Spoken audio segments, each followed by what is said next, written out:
Boa tarde a todos e a todas. Na realidade, hoje o que a gente vai pensar é comparar a proposta teórica do Mascaro sobre a filosofia e a sociologia, os três caminhos, os três eixos teóricos que ele classifica a filosofia e a sociologia contemporâneas. Então, vamos lá. Eu fiz um quadro aí, eu fiz um resumo visual aí no quadro das principais ideias que eu vou tentar falar hoje. No nosso encontro passado, o Vinícius apresentou os três caminhos da filosofia do direito contemporâneo, que está aí no quadro. Os três caminhos que o autor propõe são positivismo, não positivismo e não marxismo, e a última, que é o marxismo. E dentro desses três, ele tenta organizar, classificar, dar sistematicidade a todas as correntes múltiplas da filosofia do direito contemporâneo. Por exemplo, no positivismo ele coloca Kelsen, Reale, Habermas. No não positivismo e não marxismo ele coloca Heidegger, Gadamer, Schmitt, Foucault. E no marxismo ele coloca vários autores de várias tradições do marxismo. E agora nós vamos entrar em outra obra dele, que é a Sociologia do Direito, onde ele propõe esse mesmo método dos três caminhos para classificar a sociologia de forma geral e a sociologia de forma específica aplicada aos teóricos, aos intérpretes do Brasil. Então, a finalidade da obra Sociologia do Direito é apresentar os autores clássicos da sociologia geral, propor esses três caminhos da sociologia para a sociologia geral e também para a sociologia brasileira.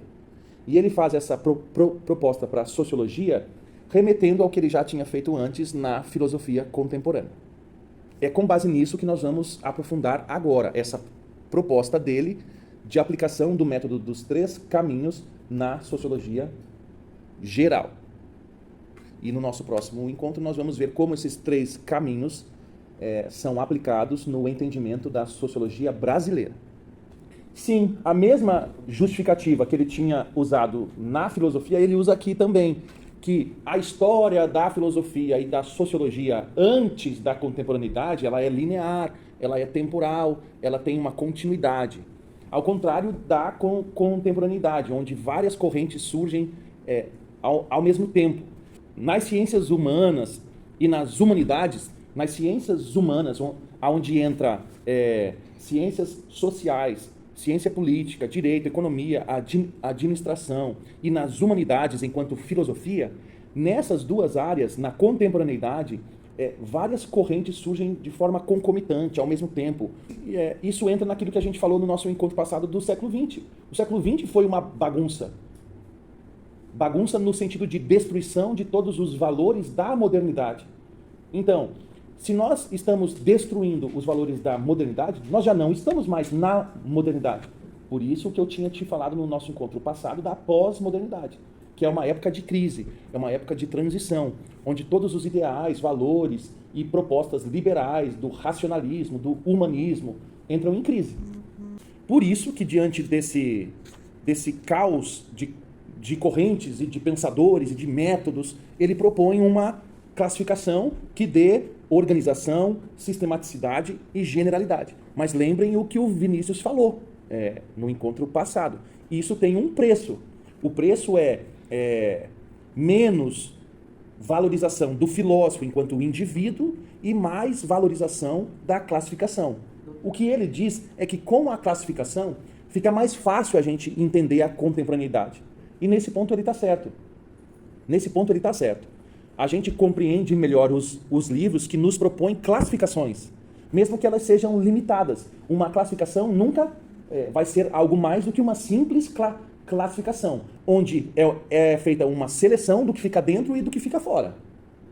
Então, a gente sempre tem que ser muito crítico que qualquer classificação tem seus limites e seus pontos fracos.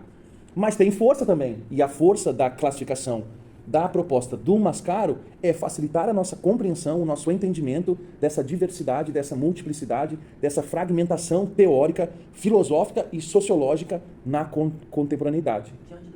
Eu aceito a classificação dele, A única coisa que eu não concordo é considerar Heidegger, Gadamer, Schmitt, Foucault e outros não positivistas e não marxistas como reacionários e conservadores. Essa é a única ressalva que eu tenho. Eu acho que Heidegger, Gadamer, Schmitt, Foucault, Habermas, eles têm um potencial crítico, mesmo não junto com o marxismo. Lembram que a conclusão do Mascaro no encontro passado era que esses autores não positivistas e não marxistas, eles têm um potencial crítico com a única e exclusiva condição de que andem juntos com o marxismo. Isso é o que ele diz. Eu já acho o contrário disso. Essa é a minha única ressalva. Apesar das minhas críticas à classificação filosófica e sociológica do Mascaro, ela tem benefícios também, que é simplificar essa contemporaneidade, esse caos de teorias e correntes que é a contemporaneidade. A partir disso, ele propõe uma divisão da sociologia contemporânea em 3 caminhos: positivista, não positivista e não marxista, e o terceiro, o marxista. Ou, em outras palavras, pode ser também chamado liberais, não liberais e crítico. E a partir disso, ele vai falando sobre as características de cada um desses caminhos. O primeiro caminho, que é o positivista ou liberal, tem algumas características. A ênfase dele é na institucionalidade, na funcionalidade das instituições. Aí entra direito, entra política, Estado, democracia, de todas as instituições. A ênfase é institucional. Institucional por quê? Porque é todo aquele referencial superestrutural que condiciona o capitalismo e o liberalismo. Que condições são essas da superestrutura conforme Marx? Estado, política, democracia, direito, religião e ideologia. Nela todos nós somos livres, racionais e iguais. Homem, mulher, LGBT, idoso, velho, criança, todos somos iguais perante a lei, na forma da lei. Certo? Então, essa é a principal característica da visão positivista liberal sociológica. A institucionalidade, a funcionalidade das instituições. Tudo para os positivistas liberais se resume em melhorar a eficiência, as funções, o desempenho das instituições, através de políticas públicas, através de novos direitos humanos e fundamentais, ou de reformas estruturais, como essas que eu acabei de falar anteriormente, tributária, trabalhista, previdenciária. Aqui, o direito se reduz ao direito, como nós vemos no quadro aí atrás. E a concepção de ciência também é técnica. O liberalismo e o positivismo dão ênfase à técnica. Por isso que falam que a gente vive numa era técnica, numa era tecnológica. E por isso que Heidegger é um duro crítico da técnica. Da mesma forma que Foucault e Schmitt são duros críticos da técnica. Schmitt faz uma crítica ao liberalismo e Foucault uma crítica à biopolítica, que essa política teve o poder de controlar a nossa vida. Porque nessa teoria do não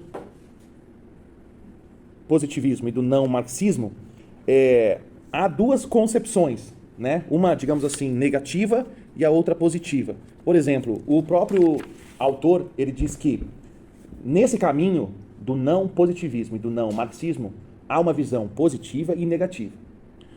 Uma visão positiva seria, por exemplo, a que nós encontramos em Bourdieu. E uma visão negativa seria uma que a gente encontra num cara chamado Léo Strauss, que seria mais conservador. Tanto é dessa forma que ele... só que, de qualquer modo, ele coloca esses 2 autores e também Foucault nesse mesmo caminho, independente se eles têm um potencial crítico e progressista ou conservador.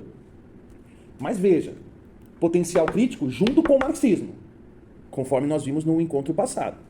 Se eles não se juntam ao marxismo, eles permanecem com essas características do não positivismo e do não marxismo, que é ser conservador e se vincular ao passado, como está aí no quadro também. O liberalismo, o positivismo dá ênfase ao presente, quer manter, conservar o presente. é um conservadorismo do presente, é um conservadorismo institucional. Já o conservadorismo do não positivismo e do não marxismo é um conservadorismo vinculado à moral, aos costumes, à tradição. Aqui entra Deus, pátria, povo, nação e os costumes.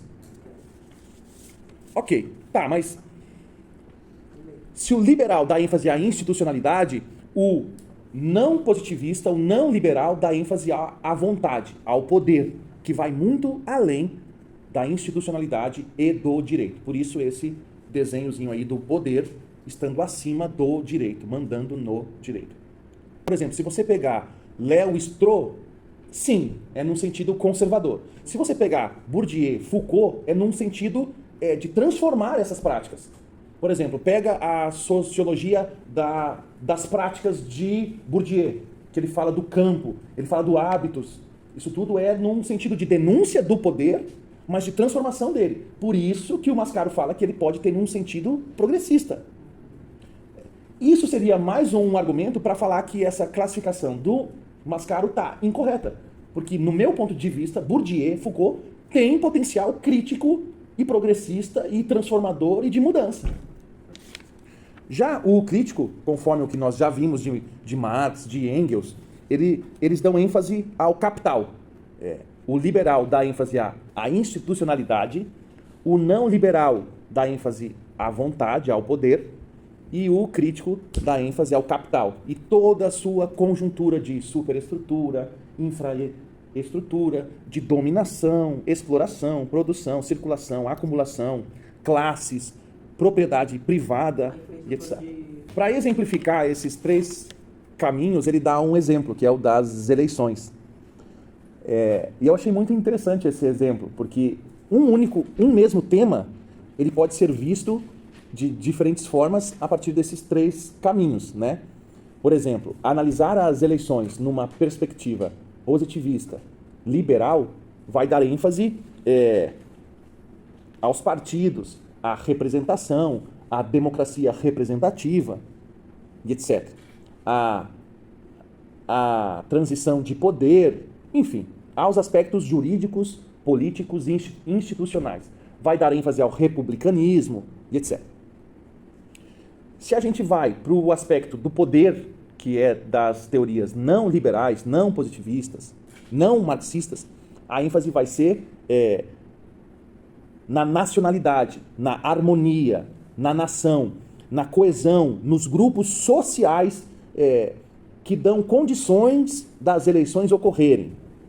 Então, veja, já vai não para o aspecto estatal e nem jurídico, mas para o aspecto social, para o aspecto político também, mas com ênfase na sociedade. Fora do Estado, fora do jurídico, além do Estado, além do jurídico. E já no crítico marxista, vai dar ênfase às crises e contradições da democracia num modo de produção, numa relação de produção capitalista. E para finalizar esse capítulo, ele dá ênfase aos modos de tempo, né? À temporalidade. O caminho liberal dá ênfase ao presente, quer conservar, manter, reformar, melhorar a institucionalidade liberal capitalista. Aí entra a teoria 2, o caminho 2, que, como eu falei, se divide em dois aspectos, um negativo e um positivo. No aspecto negativo, ele é não liberal, no sentido de voltar, retroceder ao passado. Foi o que eu tinha dito antes, de Deus, família, nação, pátria, costumes, povo. Nesse sentido, ele é conservadorismo, só que vinculado ao passado. Existe nesse caminho teorias que são positivas, que não são negativas, que são progressistas, que não são conservadoras, não são fascistas, não são tradicionalistas, não andam na linha tênue entre democracia e autoritarismo, só que não são marxistas. Vou repetir. No caminho 2, existem teorias que não são liberais, que não são positivistas. Essas são críticas aos ideais democráticos, jurídicos, liberais, estatais, democráticos. Mas, ao mesmo tempo, há teorias que não são marxistas, mas que defendem uma reforma dos poderes e novas práticas no liberalismo. Aí entra Bourdieu e Foucault. Dentro do caminho não liberal, não positivista e não marxista, há essas possibilidades. Isso poderia ser um outro argumento para a crítica da classificação do Mascaro. Ele mistura essas tendências que são autoritárias ou que são reformistas. Por exemplo, Bourdieu e Foucault, no meu ponto de vista, seriam críticos, só que críticos reformistas. E por último, o marxismo, que é crítico, que é revolucionário e que tem essa visão emancipadora, essa visão revolucionária, libertária e transformadora do nosso modo de produção capitalista e, consequentemente, da nossa sociabilidade. Vamos pensar no Brasil, por exemplo. O Brasil é o território por excelência do ecletismo. Pensem na colônia. Colônia. Lembram da colônia? Nós fomos colonizados. Os portugueses chegaram aqui e nos colonizaram. E junto com os portugueses, junto com a espada, veio a cruz. Vieram os jesuítas. Então, desde o começo da nossa colonização, ideais econômicos do capitalismo mercantilista e ideais do cristianismo estiveram misturados. Isso por si só já é um ecletismo. Tanto portugueses quanto religiosos escravizavam os indígenas e depois os negros. Isso se tornou mais complexo ainda do que já era quando a família real veio para cá. Vieram para cá e trouxeram consigo toda a corte e fundaram instituições. Fundaram o Banco do Brasil, fundaram a Escola de Artes, fundaram universidades e etc. Então veja, o que era econômico e cristão se torna institucional agora, monárquico, vira um império. Então, colônia, império e depois, como se não bastasse essa mistura, veio a república. Veio o fim da escravidão, os ideais liberais, os ideais dos filhos da elite que ia para Portugal, ia para a França, estudava direito em Coimbra, conhecia os ideais revolucionários, vieram para cá e isso tudo se misturou. Então veja, economia mercantilista, cristianismo, política e agora o liberalismo. Então veja que no Brasil, o fim da escravidão, o início do republicanismo, o início do liberalismo era a junção disso tudo. Se misturava com economia, com cristianismo, com Umbanda dos negros. Se quiser pode pôr aí junto um candomblé. Tá, isso tudo bota na feijoada, bota no samba e vamos indo. Então veja, isso tudo, vejam que o liberalismo brasileiro foi usado para dar privilégios a essas elites políticas e econômicas. Não foi revolucionário como foi na Europa. A nossa independência foi o quê? Foi revolucionária? Foi sanguinária? Nem isso. A conclusão que eu ia te responder é: o Brasil é o território por excelência do ecletismo. Só que veja, ecletismo é o modo brasileiro de recepcionar teorias que vêm de fora. A gente pega Habermas, a gente pega Foucault e recepciona de um jeito a que eles sirvam para legitimar alguns privilégios. Ou simplesmente para reformar algumas práticas de poder da sociedade brasileira. Isso nós vamos ver no nosso próximo encontro.